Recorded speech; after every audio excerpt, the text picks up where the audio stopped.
લોકસભા ચૂંટણી પહેલા દારૂ ઝડપાવવાનો સિલસિલો યથાવત જોવા મળી રહ્યો છે ત્યારે સ્ટેટ મોનિટરિંગ સેલની ટીમે બાવળા પાસે સાણંદ રોડ પરથી દારૂ અને બીયરનો જથ્થો ભરેલી કાર સાથે 2 આરોપીને ઝડપી લીધા છે, જેમાં એક કાર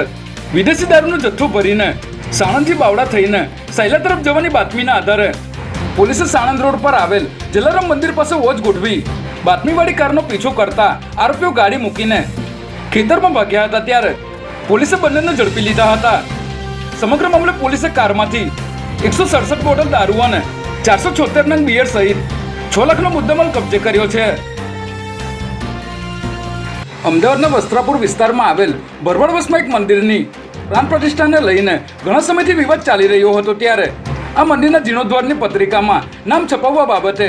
2 જૂથ વચ્ચે પથ્થરમારો થયો હતો. આ પથ્થરમારો દરમિયાન એક 70 વર્ષીય વૃદ્ધાનું મોત નીપજ્યું હતું, જ્યારે 7 જેટલા લોકો ઘાયલ થતા હોસ્પિટલ ખસેડાયા હતા. બનાવની જાણ થતાં પોલીસ કાફલો ઘટના સ્થળે પહોંચ્યો હતો ત્યારે પોલીસે ગુનો નોંધી આગળની તજવીજ શરૂ કરી છે. આ બનાવમાં નોંધાયેલ એક ફરિયાદની અંદર ગાંધીનગરના પોલીસ ઇન્સ્પેક્ટર ગોવિંદ ભરવાડ ખુદ આરોપી હોવાનું સામે આવી રહ્યું છે.